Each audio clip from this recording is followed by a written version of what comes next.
नमस्कार साथियों, आज हम आपको जो है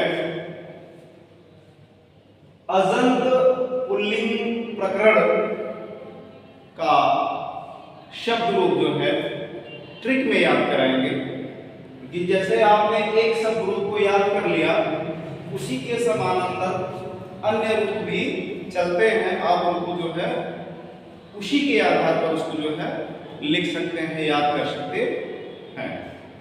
जैसा कि आप देखेंगे अजंत पुल्लिंग प्रकरण में पहला शब्द रूप जो है राम का है। राम कौन है? दशरथ के पुत्र हैं और यह शब्द रूप आपका जो है पीजीटी और पीजीटी के सिलेबस में दिया गया है और ग्रेजुएशन कर रहे जो बच्चे हैं उनको भी जो है उनके भी सिलेबस में दिया गया है। और इसको याद कर लेंगे तो आपको जो है किसी भी गद्य और पद्य का जो है हिंदी अनुवाद आसानी से कर सकते हैं। तो देखेंगे, जैसे आप एक बार मेरे साथ देखेंगे, हम अभी तक तो आपने पढ़ा होगा कि राम रामो रामा, लेकिन आज हम एकदम एक सीधाई से पढ़ेंगे ताकि हमारा मिस्टेक कहीं ना हो। बोलेंगे आप लोग, राम रामं रामेण रामाय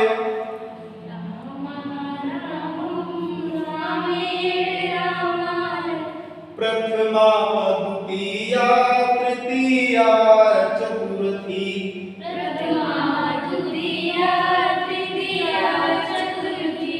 रामात् रामस्य रामे हे राम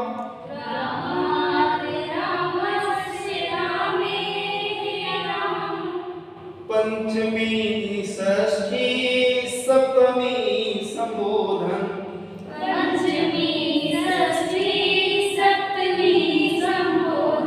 पुनः कि रामः रामं रामेण रामाय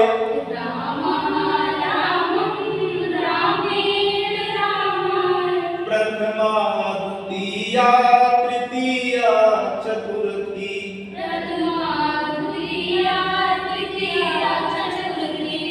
रामात् रामस्य रामे हे राम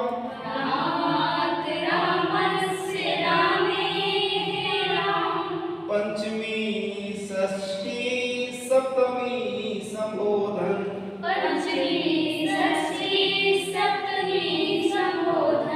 अब आपको यहाँ ध्यान देना है, जब आप कंपटीशन में बैठते हैं तो आपसे जैसे पूछेगा कि राम शब्द का जो शब्द रूप है संबोधन एक वचन में क्या होगा?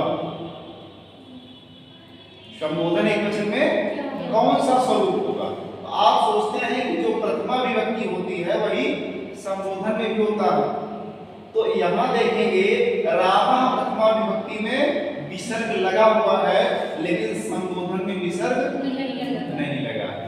बाकी तो आप इसको जान सकते हैं कि रामा प्रथमा एक वचन है, रामम द्वितीया है, रामेण तृतीया है, रामा चतुर्थी है, रामा पंचमी है, रामा षष्ठी है, रामे सप्तमी एक वचन है।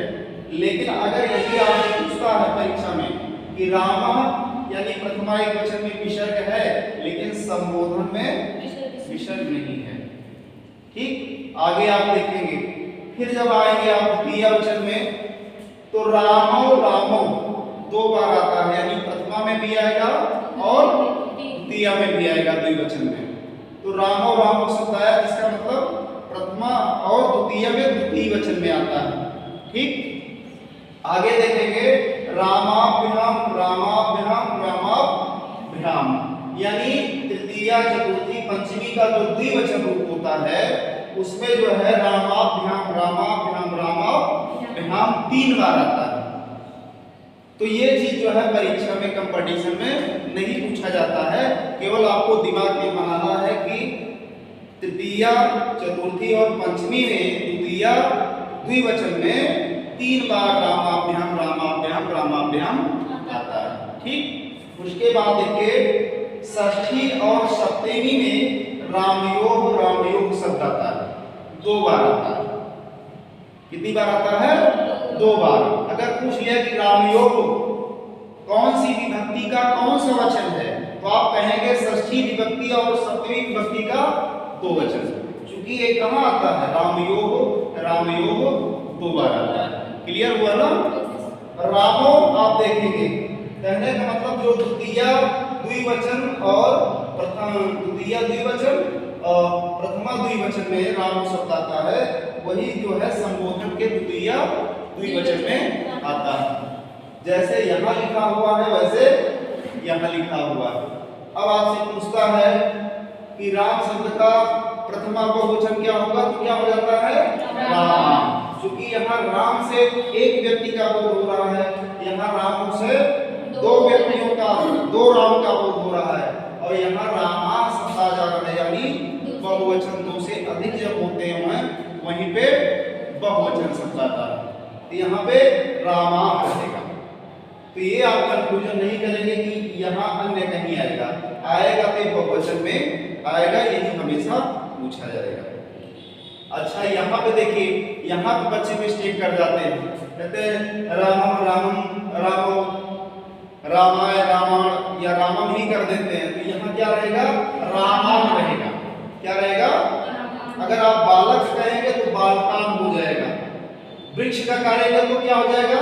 वृक्षान हो जाएगा। बात समझ में आ रही है? फिर क्या आ जाएगा? रामई शब्द आ गया। क्या आ गया? तृतीया बहुवचन में क्या आ गया? रामई भी आ गया। अब यहाँ रामई से आपको बोध हो जाना चाहिए कि यह तृतीया विभक्ति का जो बहुवचन शब्द रामई है। तृतीया विभक्ति का बहुवचन शब्द क्या है? रामई है। उसके बाद देखिए चतुर्थी और पंचमी में क्या आ जाता है? 2 बार रामेभ्यः, रामेभ्यः एक समान आ जाता है, एक जैसा आ जाता है। ठीक है। उसके बाद रामाणाम षष्ठी बहुवचन। ठीक है, रामाणाम षष्ठी बहुवचन में आ जाएगा। उसके बाद देखिए जब रामेश शब्द आ जाएगा जिसका मतलब सप्तमी बहुवचन। और रामा पूछेगा तो रामा आप जानते हैं कि जो प्रथमा बहुवचन होता है वही संबोधन बहुवचन भी होता है।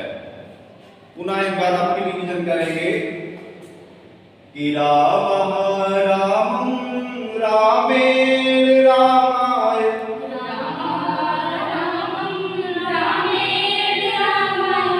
रामात् रामस्य रामे हे राम,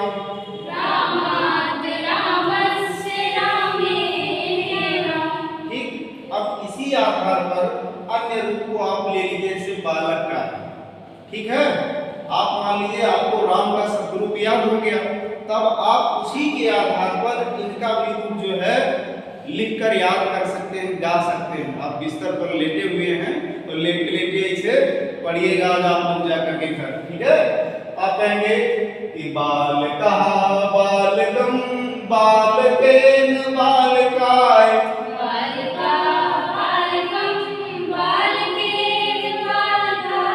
प्रथमा द्वितीया तृतीया चतुर्थी,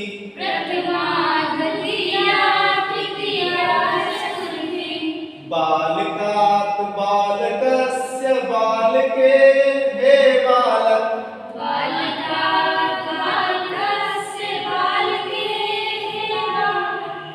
पंचमी षष्ठी सप्तमी संबोधन,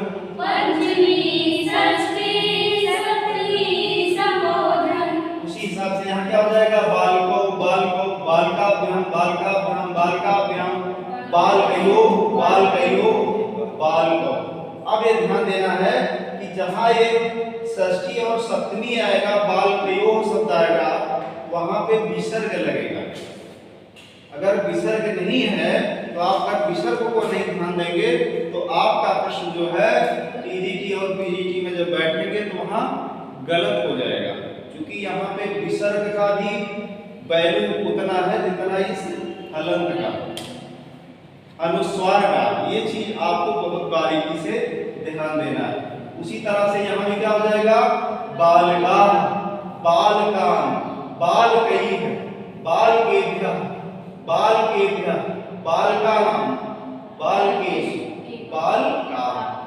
अब दूसरा रूप ले लीजिए, जैसे वृक्ष है, आप क्या कहेंगे कि वृक्षः वृक्षो, नहीं, वृक्षः वृक्षं, वृक्षेण वृक्षाय,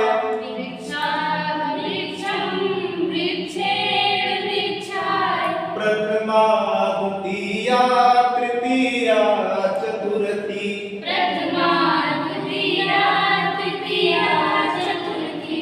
वृक्षात् वृक्षस्य वृक्षे,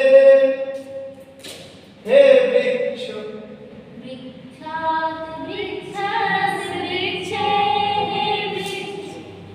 पंचमी षष्ठी सप्तमी सबोधन,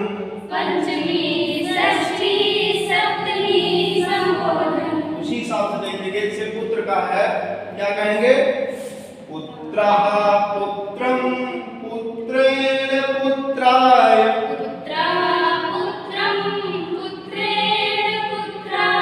प्रथमा द्वितीया तृतीया चतुर्थी,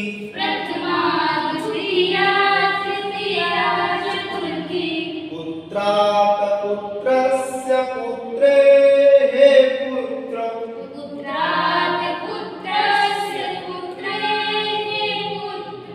पंचमी षष्ठी सप्तमी संबोधन,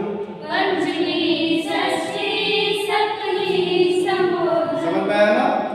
इसी हिसाब से अगर आपको समझ में आ रहा है तो चाहे अश्वः, अश्वम, अश्वेन, अश्वाय, ठीक है, अश्वात्, ठीक, अश्वस्य, इसी हिसाब से जो है अन्य शब्द रूपों को याद कर सकते हैं। केवल आप एक शब्द रूप याद कर लीजिए, उसी हिसाब से इसको जो है अपने मन में चिंतन करिए, मनन करिए और गाइए, आपका पूरा जो है शब्द रूप तैयार हो जाएगा, ठीक है। और आप लोग मेरे चैनल को अगर पसंद आता है तो लाइक और सब्सक्राइब शेयर जरूर करें। धन्यवाद। क्या बात है?